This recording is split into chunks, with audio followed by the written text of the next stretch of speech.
अपना बोरिया बिस्तर बांध और निकल जा यहाँ से। रोमन, पॉल ने तुझे सिखाया नहीं, बाप से ऐसे बात नहीं करते बेटे, और ये सब नाटक है, नौटंगी है सेथ रॉलिंस की इंजरी। तो हे गाइस, वेलकम है आप लोगों का। वीडियो में जानेंगे आज के मंडे नाइट रॉ में क्या कुछ हुआ। तो शुरुआत करते हैं हम लोग अपनी मेन स्टोरी से। मंडे नाइट रॉ के मेन इवेंट में Paul Heyman, Bron Breakker and Bronson read हमें देखने को मिलते हैं। रिंग में पधारने के बाद पॉल हेमन कहने लगते हैं, ladies and gentleman, my name is Paul Heyman, मेरा नाम पॉल हेमन है और मैं हूँ इस इंडस्ट्री के फ्यूचर के साथ, जो है ब्रॉन ब्रेकर और big Bronson read. Roman Reigns के आने से पहले मुझे बहुत कुछ कहना है। क्राउड ओटीसी ओटीसी के चैंट करने लगते हैं। तो रोमन रेंस और इंतजार नहीं करा सकते थे अपने फैंस को पॉल हेमन के लिए। तो यहाँ पे ओटीसी का संगीत हिट होता है और दर्शन होते हैं रोमन रेंस के। मन बाग बाग हो जाता है ट्राइबल चीफ को देखकर। बड़े आराम से अपने स्वैग में अपने एंट्रेंस को कंप्लीट करने के बाद रोमन रेंस रिंग में एंटर करते हैं। तो यहाँ पे अब पॉल हेमन कहने लगते हैं कि मैं डिसरिस्पेक्ट करना नहीं चाहता हूँ, मैं माफी मांगना चाहता हूँ आपसे। ये सुनते ही क्राउड यहाँ पे एस होल के गालियां देना शुरू कर देते हैं पॉल हेमन को। गालियां सुनने के बाद पॉल कहते हैं कि सेथ रॉलिंस लंबे टाइम के लिए आउट ऑफ एक्शन है, एक्शन से बाहर हो चुका है। अगर आप कहो तो हम इसे फिक्स मतलब ठीक कर सकते हैं। ऐसे तो मैं ये मानता हूँ कि आप मेरी फैमिली हो, मैं आपसे प्यार करता हूँ मेरे ट्राइबल चीफ। और ये कहते हुए पॉल हेमन माइक ऑफर करते हैं रोमन रेंस को। पॉल हेमन से माइक लपकने के बाद रोमन कहते हैं कि एक सेकेंड रुकना, एक चीज मैं भूल रहा हूँ। एच टाउन हॉस्टन के लोगों एक्नॉलेज में स्वीकार करो मुझे। पूरा अरीना अपने हैंड को ऊपर करते हुए ट्राइबल चीफ को एक्नॉलेज करते हैं, जो कि ब्रॉन ब्रेकर को बिल्कुल भी अच्छा नहीं लगता है। And what is this?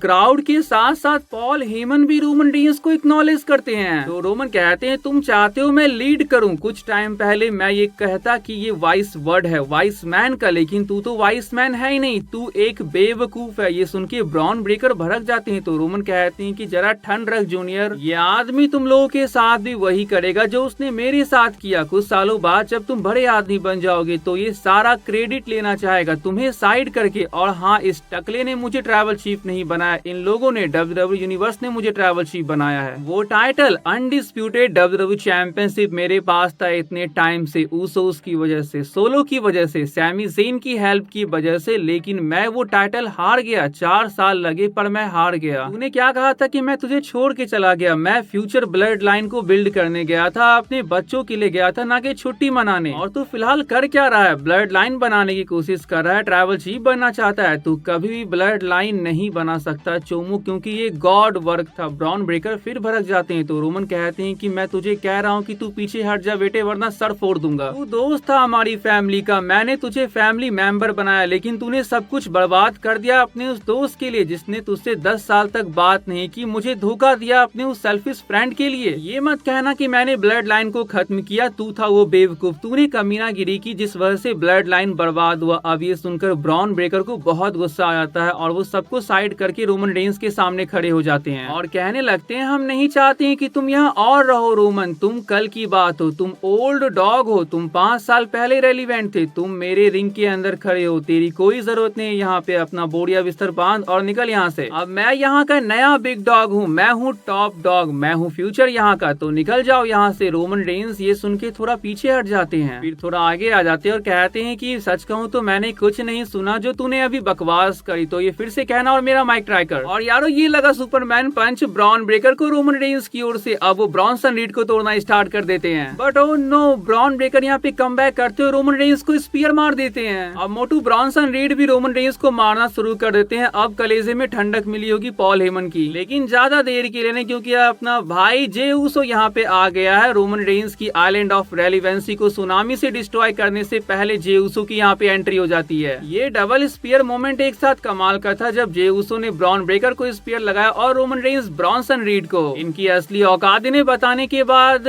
Party तो बनता था। रोमन रेंस यहाँ पे जे ऊसो के साथ ईट डांस करना शुरू कर देते हैं मंडे नाइट रॉ के ऑफ एयर में, लेकिन ज्यादा खुश होने वाली बात नहीं है। कहीं रोमन रेंस फंस तो नहीं रहे हैं सेथ रॉलिंस के प्लान बी के जाल में। इंजर्ड होने से पहले सेथ रॉलिंस प्लान बी की बात कर रहे थे, इसके बाद वो इंजर्ड हो जाते हैं। MRI होगा, कब होगा? अगर सीरियस इंजरी होती तो कब का ये हो गया होता। यहाँ तो सेथ रॉलिंस पॉडकास्ट में जा रहे हैं, अपनी बच्ची के साथ खेल रहे हैं। ये लोग क्यों ये दिखाना चाहते हैं कि सेथ रॉलिंस इंजर्ड है? कहीं ये इंजरी फेक तो नहीं है, कहीं यही तो प्लान बी नहीं है? अगर ये सच है तो हम सब यहाँ पे शॉक होने वाले हैं। रोमन रेंस की दुनिया हिलने वाली है इस चीज से। फिलहाल तो इन्होंने माहौल हिला दिया। यहाँ पे हमें best in the world CM पंक देखने को मिलते हैं जो मंडे नाइट रॉ को स्टार्ट करते हैं। यहाँ आने के बाद वो कहने लगते हैं कि मैं वापस आया WWE में, मेरे कुछ गोल थे, रेसलमेनिया मेन इवेंट करना, वर्ल्ड हैवीवेट चैंपियन बनना। वैसे कुछ चीजें करना यहाँ पे थोड़ा सा आसान तो नहीं होता है, कुछ चीजें पर्सनल हो जाती है, काफी डिस्ट्रैक्शन थे जो अब पीछे हट चुके हैं। अब जो मेरा गोल है वर्ल्ड हैवीवेट चैंपियन बनने का वो पूरा होगा। गंथर सच में बेस्ट है, जिसको हराने में काफी मजा आएगा। मैं गारंटी तो नहीं दे सकता हूँ, लेकिन अगर आप लोगों का सपोर्ट रहा तो हम ये भी कर लेंगे। और हाँ, क्या सोच रहे हो? हाँ, मैं आपसे बात कर रहा हूँ जो अभी मुझे नेटफ्लिक्स या पे यूट्यूब पे देख रहे हैं। दोस्तों, मैं क्विट नहीं करूंगा, मेरे से जितना होगा मैं उससे ज्यादा करने की कोशिश करूंगा। तो गंथर, मुझे कोई एरा गैरा मत समझना, I am the best in the world. अब सीएम पंक के इतना कहते the ring general world heavyweight champion Gunther का म्यूजिक हिट होता है। उनके सीएम पंक के सामने आने के बाद गुंथर बोलना स्टार्ट करते हैं, मैं इधर बाहर तुम्हें इंसल्ट करने नहीं आया हूँ, ना ही कोई ड्रामा क्रिएट करने। तुम नहीं, मैं हूँ बेस्ट इन द वर्ल्ड, क्योंकि ये टाइटल मेरे पास है, मैं तुम्हें खत्म करने वाला हूँ। फिर जब तुम उठोगे तो डरोगे इस टाइटल को वापस से जीतने के बारे में सोचकर। और पता है ये लोग तेरे नाम के चैंट क्यों करते हैं? तेरे रेस्ट ऑफ लाइफ के लिए, तेरे बचे हुए लाइफ के लिए। ये क्या कह दिया गुंथर ने? भाई दाग देनी होगी इस बंदे की, वॉइस ऑफ वॉइसलेस को साइलेंट कर दिया इन्होंने। पर यहाँ क्या चल रहा है? ये एजे स्टाइल्स ने क्या पहन लिया है? आज एजे स्टाइल्स के हमें डिफरेंट वर्जन देखने को मिले। वैलेट बोले तो सेवक, जेनेटर बोले तो चौकीदार, और यहाँ पे वो डॉक्टर बन के आज डोमिनिक मिस्टीरियो पे नजर रखे हुए थे। आज किसी भी कीमत पे एजे स्टाइल्स ये न्यूज चाहते थे कि डोमिनिक मिस्टीरियो क्लियर हो जाए। डॉक्टर से पूछने पे वो कहते हैं कि अभी थोड़ा टाइम और लगेगा। इतने में डोमिनिक पीछे से एजे स्टाइल्स पे अटैक कर देते हैं और कहते हैं कि मैं क्लियर हो चुका हूँ, मिलता हूँ तुझसे समर स्लैम में, तो तैयार रहना। कैरियन क्रॉस, क्या हाल कर लिया आपने? आज इनका मैच हमें देखने को मिलता है सैमी ज़ेन के साथ।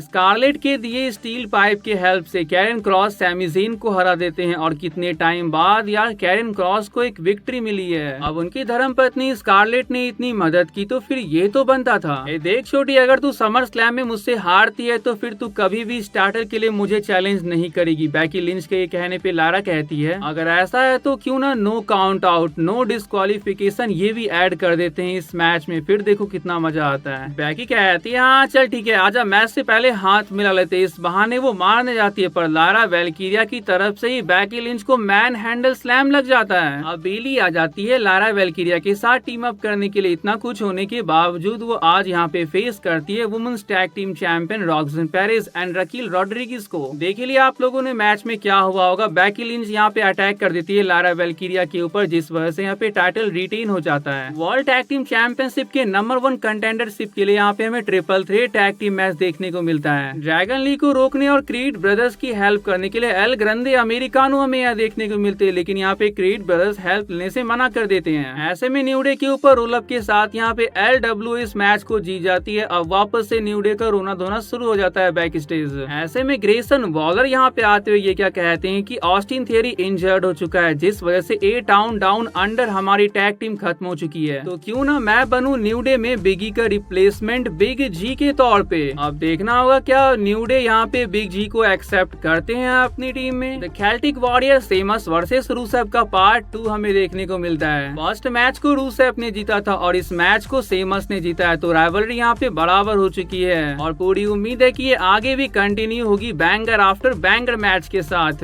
ये स्काई वर्सेस स्टेफनी वैकेरका में कमाल का मैच देखने को मिलता है। कितना अच्छा मैच ये चल रहा था, लेकिन चेल्सी ग्रीन एंड सीक्रेट हर्बिस का यहाँ पे अटैक हो जाता है। ऐसे में ईओ और स्टेफनी के साथ आने के बाद चेल्सी ग्रीन एंड सीक्रेट हर्बिस को रिंग छोड़ने पर वो मजबूर कर देती है। लेकिन ये क्या मुसीबत है, अब नियोमी अटैक कर देती है ईओ स्काई के ऊपर, तो अब ऐसे में हमें यहाँ पे रिया रिप्ली देखने को मिलती है। वो आती है और सबको यहाँ से भगा देती है मार के। तो बस यही कुछ हुआ यहाँ पे। तो फिर आज के इस वीडियो को ही एंड करते हैं। वीडियो आप लोगों को अच्छी लगी तो चैनल को जो सब्सक्राइब कर लीजिएगा। मिलते हैं नेक्स्ट वीडियो में, तब तक के लिए bye and take care guys.